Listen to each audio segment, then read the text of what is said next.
देखिए, मैं तो उन तमाम चीज़ों का विरोध करता रहूँगा जो इस मुल्क के ढांचे के खिलाफ है। अपने धर्म पर जीने का, अपने धर्म पर शादियां करने का, अपने धर्म की जो आस्था को मानने का, अपने पूजा स्थलों में जाने का सबको अधिकार है। अब ये यूसीसी बना रहे, जब आप शिक्षा ही नहीं दे रहे, शिक्षा को नई नई तरीके से ख़त्म कर रहे हो, सबको प्राइवेट कर रहे हो, पूरे देश को प्राइवेट कर रहे हो, तो चीज़ें कहाँ बचेंगी। ये दो आंखें हैं, एक हिंदू एक मुस्लिम। अगर इन दोनों को शरीर में शामिल रहे, सही सलामत रहे, तो बड़ा खूबसूरत शरीर नज़र आता है हमारा। उत्तराखंड सरकार के द्वारा यूसीसी को आज सदन में पेश कर दिया गया है। चर्चा होगी और उसके बाद में पास भी कर दिया जाएगा। यूसीसी का तमाम लोग विरोध कर रहे हैं तो कुछ उसके पक्ष में भी नजर आ रहे हैं। हमारे साथ में मौजूद है अलीगढ़ मुस्लिम यूनिवर्सिटी के तमाम छात्र। आइए इनसे बात करेंगे और जानकारी करेंगे कि आखिर यूसीसी से क्या होने वाला है। ये लोग विरोध करते हैं या उसके पक्ष में। भैया क्या करेंगे, बड़ा संघर्ष किया है आपने अलीगढ़ मुस्लिम यूनिवर्सिटी के लिए और उत्तराखंड सरकार के द्वारा यूसीसी को आज सदन में पेश कर दिया गया है। चर्चा होगी और ये पास भी हो जाएगा। क्या लग रहा है कि ये देश के हित में रहेगा, अहित में लगेगा? खासतौर से आपकी राय क्या है इसमें? देखिए, मैं तो उन तमाम चीज़ों का विरोध करता रहूँगा जो इस मुल्क के ढांचे के खिलाफ है। इस मुल्क का ढांचा है अनेकता में एकता। सबके अलग अलग कानून हैं, अलग अलग सबको जो है वो अपने धर्म पर जीने का, अपने धर्म पर शादियां करने का, अपने धर्म की जो आस्था को मानने का, अपने पूजा स्थलों में जाने का सबको अधिकार है। और यही इस देश का जो मूल मंत्र है। इसके खिलाफ जो भी कानून बनेगा, मैं गांधीवादी तरीके से उसका विरोध करता रहूँगा, क्योंकि गांधी ने मुझे और आने वाली हिंदुस्तान की तमाम नस्लों को, जब तक हिंदुस्तान कायम रहेगा, उन्हें यही सिखाया है कि जुल्म के खिलाफ लड़ना है। हमारा हीरो गॉडसे या BTCS नहीं हो सकते। हमारे हीरो तो वो हैं जिन्होंने इस देश को कुछ दिया है। देने वाले गांधी जी हैं और हमारे हीरो नेहरू जी हैं, सुभाष चंद्र बोस हैं, बाबा भीमराव अम्बेडकर हैं।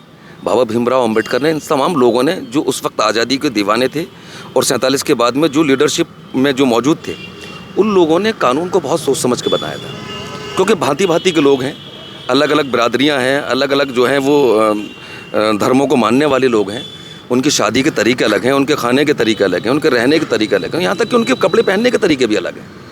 आप एक कानून, एक तरीका, एक लाइन कैसे खींच सकते हैं उन लोगों के लिए?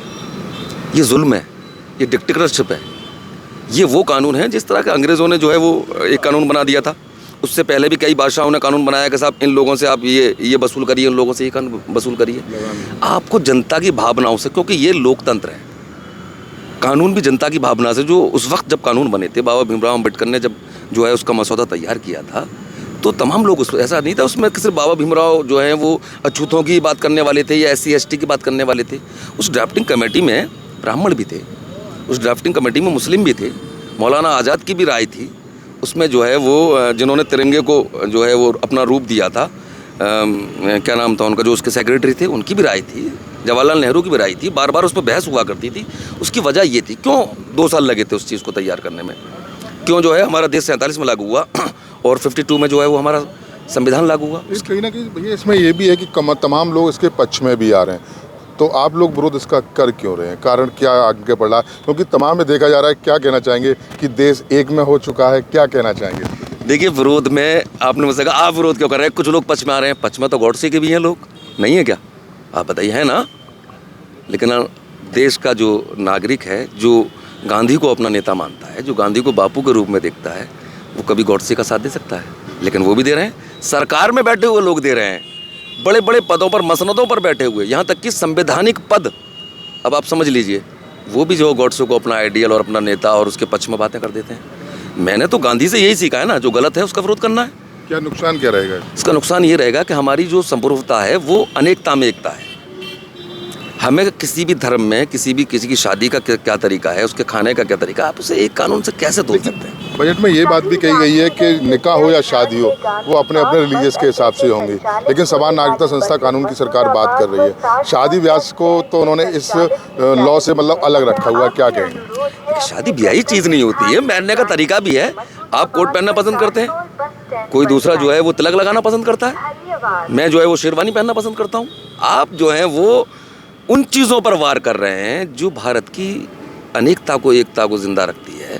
सब लोग मिलकर एक रूप लेते हैं जिसे संविधान कहते हैं। संविधान का जो मूल मंत्र है, जो उसका ढांचा है, जिसमें उसकी रूह, आत्मा बसती है, वो आप उसे ख़त्म करने का ये कानून है। संविधान की आत्मा को ख़त्म करने का ये काम। संविधान की आत्मा को ख़त्म करने वाला क्या कानून है जो यूसीसी उत्तराखंड सरकार में जो बजट में पेश किया जा रहा है, सदन में चर्चा हो रही है, पास भी हो जाएगा? देखिए, जब शिक्षा नहीं होगी तो सब चीज़ खुद ब खुद ख़त्म हो जाएगी। लोकतंत्र की आप बात नहीं करेंगे। बेसिक जो बात है लोकतंत्र को ख़त्म करने की, आप देख लीजिए अब ये यूसीसी बना रहे हो, जब आप शिक्षा ही नहीं दे रहे, शिक्षा को नई तरीके से ख़त्म कर रहे हो, सबको प्राइवेट कर रहे हो, पूरे देश को प्राइवेट कर रहे हो, तो चीज़ें कहाँ बचेंगी?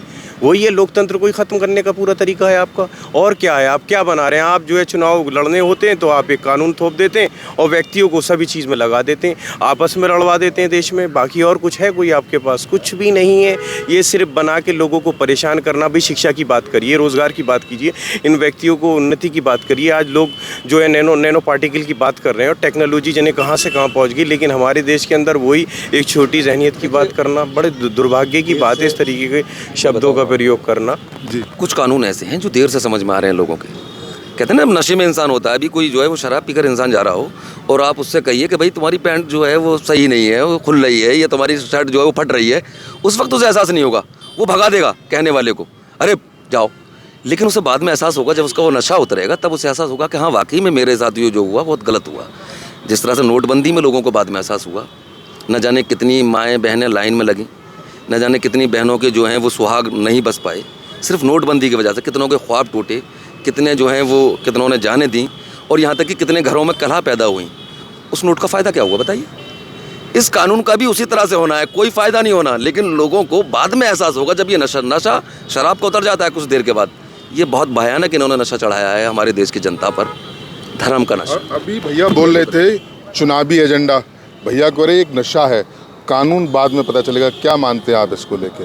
बड़ी भूमिका रही है यूनिवर्सिटी में आपका, हर मामले में आप आंदोलन में एक अहम भूमिका निभाते हैं, क्या कहिएगा इसको लेकर? धन्यवाद, आपने इतना समझा कि मेरी यूनिवर्सिटी में बहुत भूमिका रही है हर एहतजाज में, लेकिन मैं इतना नहीं मानता। मैं अदना से एक सिपाही हूँ, अलीगढ़ मुस्लिम यूनिवर्सिटी में एक स्टूडेंट हूँ और सर सैयद अहमद खां के फर्जंद हूँ। उन्हीं की आइडियोलॉजी पे आज तक हमने अपनी ज़िंदगी बशर की है। तो हम अगर सर सैयद अहमद खां को अपनी नज़रों में रखेंगे और इस हिंदुस्तान को फिर देखेंगे तो हम इस तरह से देखते हैं इस हिंदुस्तान को कि हिंदुस्तान की जो हिंदू मुस्लिम, ये दो आंखें हैं, एक हिंदू एक मुस्लिम, अगर इन दोनों को शरीर में शामिल रहे, सही सलामत रहे, तो बड़ा खूबसूरत शरीर नज़र आता है हमारा। और इससे मैं अगर ये बात करूं कि हिंदुस्तान की अगर डाइवर्सिटी की बात करूं, एक अनेकता में एकता की बात करूं, तो बड़ा खूबसूरत हिंदुस्तान नज़र आता है। तो अगर आप यूसीसी की बात करेंगे, यूनिवर्सल सिविल कोड की बात करेंगे, तो मैं कहीं ना कहीं ये समझता हूं कि ब्रिटिश हुकूमत जब थी, हिंदुस्तान ग़ुलाम था, फिर ग़ुलामी से आज़ादी मिली। आज़ादी में हमारे पूर्वज, हमारे बुज़ुर्ग, चाहे वो भगत सिंह की बात करूं या मैं चंद्रशेखर आज़ाद की बात करूं या फ्रीडम फाइटर में किसी की बात करूं, अनेकता जितने भी फ्रीडम फाइटर गुजरे, मैं समझता हूं कि आज़ादी इस दिन की नहीं बिल्कुल भी दिलवाई थी। क्योंकि आज़ादी जब मिली थी, 47 में आज़ादी हुई थी, और अल्लाह का शुक्र है आज़ादी मिलने के बाद जब हिंदुस्तान में नारे लगे हिंदुस्तान जिंदाबाद के, तो इसका मतलब ये नहीं था कि हिंदू मुस्लिम अलग अलग है। हिंदू मुस्लिम एक जान थे। मुट्ठी जैसे होती है ना, मुट्ठी जब तक बंद है जब तक ताकत है, मुट्ठी अगर खुलने के बाद ताकत ख़त्म हो जाती है। क्योंकि इसकी जो ताकत है ना, वो मुट्ठी बंद करने में और खोलने में देखिए आप गैप शुरू हो जाता है। इसी तरह से अगर हिंदुस्तान की खूबसूरती को बचा के रखना चाहते हैं, हिंदुस्तान की खूबसूरती को समेट के रखना चाहते हैं, तो यूनिवर्सल सिविल कोड को मैं तो एक्सेप्ट करूँगा नहीं। बाकी अगर पब्लिक या उत्तराखंड की पब्लिक या और अदर किसी भी जगह की पब्लिक अगर एक्सेप्ट कर रही है तो वो उनका जाने क्या हाल है। लेकिन मेरा हाल ये है कि मैं यूनिवर्सल सिविल कोड को बिल्कुल भी एक्सेप्ट नहीं करूँगा। मैं हिंदुस्तान की खूबसूरती को बिल्कुल ख़त्म नहीं करूँगा। अगर ये चाहते हैं कि हिंदुस्तान एक देश एक कानून, तो एक देश कानून से पहले अगर इन्हें कुछ करना चाहिए तो सबसे पहले करना चाहिए एजुकेशन पे काम इन्हें, फिर करना चाहिए इन्हें डेवलपमेंट में काम, फिर इन्हें करना चाहिए हिंदुस्तान का जो कर्जा है, कर्जे की कौन फिक्र करेगा। 14 से आई हुई है गवर्नमेंट, और 14 के बाद से जिस हिसाब से कांग्रेस ने छोड़ा था कर्जा, और आज का कर्जा कितना हिंदुस्तान के ऊपर वो देख लीजिए आप। और अगर मैं बात करूं कि हिंदुस्तान का जो पिछड़ा तबका है, और या ये बात करूं कि हिंदुस्तान का जो किसान है, जो नौजवान है, जो हिंदुस्तान की बहन बेटियां हैं, काम करो यार उनके लिए, मत पड़ो इन कानून वानून के चक्कर में। हिंदुस्तान बहुत अच्छा है, बहुत अच्छे तरीके से चल रहा है अभी तक। यूनिवर्सल सिविल कोड की कोई ज़रूरत नहीं है अभी। हम मजहबी तौर से मुस्लिम हैं, आप मजहबी तौर से नॉन मुस्लिम है। एक मजहबी तौर से देखता हूँ मैं सिख है, एक मजहबी तौर से देखता हूँ कि क्रिश्चियन है। तो आप ये समझिए कि इस हिंदुस्तान में अलग अलग धर्म से ताल्लुक़ रखने वाले लोग रहते हैं, अलग अलग लैंग्वेज बोलने वाले लोग रहते हैं, अलग अलग ड्रेस पहनने वाले लोग रहते हैं। अगर सबको एक साल कतार में खड़े होकर और तिरंगा पीछे लगाकर अगर उसके पीछे फ़ोटो खिंचवाया जाए फ्रंट बना के, तो हिंदुस्तान कितना खूबसूरत नज़र आता है। आप इसे मानते हैं? नहीं तो मैं इसे मानता हूँ, आप इसे मानते हैं, तो आप भी इसका मतलब यूनिफॉर्म सिविल कोड का कत्ल करना चाहते हैं। तो आप भी नहीं मानना चाहते, तो मैं भी नहीं मानना चाहता, क्योंकि मैं अलीगढ़ मुस्लिम यूनिवर्सिटी का छात्र हूँ और सर सैयद अहमद खां का फर्जंद हूँ। तो मैं नहीं चाहूँगा एक देश एक कानून। जैसे हम लोगों का शादी रिवाज का मसला अलग है, हिंदुओं में शादी रिवाज का मसला अलग है। मैं एक चीज़ रोकता हूँ, यूसीसी जो लागू किया है इसमें शादी ब्याह को बिल्कुल अपने कल्चर पे अलग छोड़ा गया है।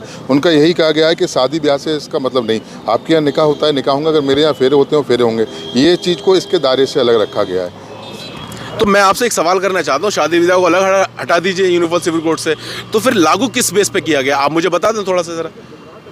तो क्या लग रहा है, आप तमाम छात्रों का प्रतिनिधित्व भी करते हैं, एक बड़ी बात भी रखते हैं, तो आप विरोध करते हैं यूसीसी का? नहीं, मैं विरोध करता हूं, लेकिन मैं आपसे ये जानना चाहता हूं, यूनिवर्सल सिविल कोड से शादी ब्याह को अलग हटाकर बात करी जा रही है, संसद में पेश किया जा रहा है बिल को, और बिल पास कराने की ऐसा कहा गया है। लेकिन मैं आपको एक बात बता दूं, बिल पास कराने की हुकूमत ने एक नई तरतीब निकाली है कि सस्पेंडेड करें, आप जो मेंबर हैं वहाँ के उन्हें बाहर निकालें, अगले दिन बिल पास कराएं और लागू कर दें।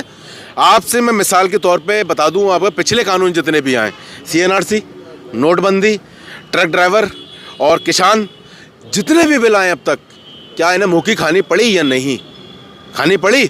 नोटबंदी हुई, नोटबंदी को आम पब्लिक नहीं समझ पाई वक्ती तौर पे, लेकिन जब समझ में आया तो आम पब्लिक को जितना नुकसान हुआ, क्या किसी राजनेता या किसी बिजनेसमैन या किसी उद्योगपति को इतना बड़ा नुकसान हुआ जितना आम पब्लिक को गुजरना पड़ा उस चीज़ से? तो क्या अभी भी यूसीसी लोगों की समझ में नहीं आ रहा, बाद में समझ में? जाहिर सी बात है, हिंदुस्तान में जितनी भी पब्लिक है उसमें ज़्यादा देखा जाए अगर तो एजुकेटेड पर्सन है, और अगर एजुकेटेड पर्सन इस चीज़ को नहीं समझाएंगे पब्लिक के बीच में आके और वेलफेयर का काम नहीं करेंगे, तो मैं समझ सकता हूँ हिंदुस्तान की कहीं ना कहीं बुरा हाल शुरू होने वाला है। अगर गवर्नमेंट चाहती है अच्छा काम करने के लिए, तो लाएं, आप रोजगार लाएं, नौजवानों के लिए काम लाएं, जॉब्स लाएं, आप हिंदुस्तान का डेवलपमेंट करें, हिंदुस्तान का कर्जा ख़त्म करें, आप किसानों के लिए बिल लाएं, और बहन बेटियों के लिए आप शादी ब्याहों के लिए एक नई तरतीब चलाएं, क्योंकि बहुत सी घर ऐसे हैं आज भी हिंदुस्तान के अंदर जिनकी बहन बेटियों की शादी नहीं हो पा रही है आज। जी कुछ कह रहे थे आप? मैं सिर्फ इतना कह रहा था, देखिए यूसीसी तो वो कानून है जिससे भारत की जनता को, आवाम को, और यहाँ तक कि भारत के ढांचे को, सेकुलर ढांचे को कोई फ़ायदा नहीं होने वाला। लेकिन जो मेन भारत को फ़ायदा हो सकता है, भारतवर्ष को फ़ायदा हो सकता है, मेरी भारत माता को फ़ायदा हो सकता है, भारत माता की आवाम को फ़ायदा हो सकता है, उनके लाडले बेटे और बेटियों को फ़ायदा हो सकता है, वो है एजुकेशन सिस्टम। क्या कराया आपने बजट में? देखेगी देश की जनता, क्योंकि बाद में, मैं कहता हूँ ना, बाद में समझ में आएगी। नशे में अभी लोग समझ नहीं पा रहे हैं, ये हमारे हाथों से, हमारी आने वाली औलाद के हाथों से कलम छीनने का काम कर रहे हैं, किताब छीनने का काम कर रहे हैं। चुनावी एजेंडा भी बता रहे थे आप कुछ साथ? बिल्कुल चुनावी एजेंडा है साहब। एजुकेशन बजट को जो है, इन्होंने बजट को ख़त्म करने, यानी बजट को दबाने के लिए इन्होंने ये एक राज्य में यूसीसी पास कर दिया। एजुकेशन बजट का आप देखिए ना क्या कर दिया इन्होंने, कहाँ से ला के कहाँ छोड़ दिया। क्या भारत को एजुकेशन की ज़रूरत नहीं है, शिक्षा की ज़रूरत नहीं है? ये उन बेसिक मुद्दों से हटाना चाहते हैं पब्लिक को, जिन मुद्दों से भारत, अमेरिका, इंग्लैंड नहीं, अमेरिका सुपर पावर का मुकाबला करने की ओर बढ़ रहा है। उस मुद्दों से खिसकाकर सिर्फ उन मुद्दों में जमा देना चाहते हैं जिन मुद्दों से भारत और भारत की जनता जो है वो इनसे सवाल न कर सके। सबसे बड़ा अगर हमारा हथियार है तो हमारी एजुकेशन है। अगर भारत आगे बढ़ेगा, अगर भारत का हिंदू और मुस्लिम, भारत का नागरिक, आप उसे हिंदू मुस्लिम की नज़र से मत देखिए, सिख ईसाई की नज़र, भारत के नागरिक की नज़र से देखिए। अगर भारत का नागरिक आगे बढ़ेगा तो वो कलम से, एजुकेशन से आगे बढ़ेगा। और एजुकेशन के बजट को कम करना, उसके बजट को जो है वो 100 से 30 पे लेकर आना, ये इनकी मानसिकता को बताता है कि ये भारत के नागरिक को विश्व पटल पर आगे नहीं देखना चाहते। यहाँ पर अब्दुल जो हैं वो जो हमारे वो थे मिसाइल मैन, हमारे राष्ट्रपति थे, उन जैसा बनता हुआ नहीं देखना चाहते। ये हमारे यहाँ गणितज्ञों को पैदा होता हुआ नहीं देखना चाहते। जो मुल्क का राजा अपने मुल्क की आवाम की नस को काट दे, उसकी रीढ़ की हड्डी को तोड़ दे, आप समझ लीजिए उनका क्या ख्वाब है, क्या मंसूबा है। आप तमाम छात्रों का प्रतिनिधित्व करते हैं, आपके साथ में तमाम छात्रों की एक सोच जुड़ी हुई है। क्या आप मानते हैं कि यूसीसी लाना गलत है, आप इसका विरोध कर रहे हैं? देखिए, यूसीसी लाना गलत है, उसकी वजह मैं बता तो रहा हूँ आपको क्यों गलत है। तो आप इसको मेरा व्यक्तिगत मानना यह है कि इसलिए गलत है यूसीसी को लाना कि जो हमारे जो भारत की आत्मा है वो हमारे बिखराव में एकता जो है वो हमारा जो भारत का संविधान है उस चीज़ को ख़त्म करने वाला कानून है। चलिए बहुत बहुत धन्यवाद। देखिए ये थे हमारे साथ में अलीगढ़ मुस्लिम यूनिवर्सिटी के तमाम छात्र जो यूनिवर्सिटी के साथ में लगातार काफ़ी इन्होंने संघर्ष किया है, लेकिन आज जिस तरीके से उत्तराखंड सार में यूसीसी का पेश किया गया यानी कि उसके सदन में पेश किया गया, चर्चा हुई, उसके बाद पेश कर दिया गया, तो तमाम जो यूनिवर्सिटी के जो छात्र हैं, जो लीडरशिप हैं, वो इसका विरोध करते हुए नजर आए थे। अब देखने वाली बात यही होगी कि उत्तराखंड सरकार में तो यूसीसी का बजट पेश कर दिया गया, लेकिन फिलहाल ये कह रहे हैं हो सकता है कि वो राज्य यूसीसी को मांग रहा हुआ। अगर उत्तर प्रदेश में इस तरीके का अगर कोई बजट सरकार के द्वारा अगर पेश किया जाता है यानी कि सदन में कोई ऐसा बिल लाया जाता है तो ये लोग निश्चित रूप से फिर इसका विरोध करते हुए साफ तौर से नजर आएंगे। मैं सहयोगी अजहर नवाब के साथ मोहित गुप्ता, TV9 अलीगढ़।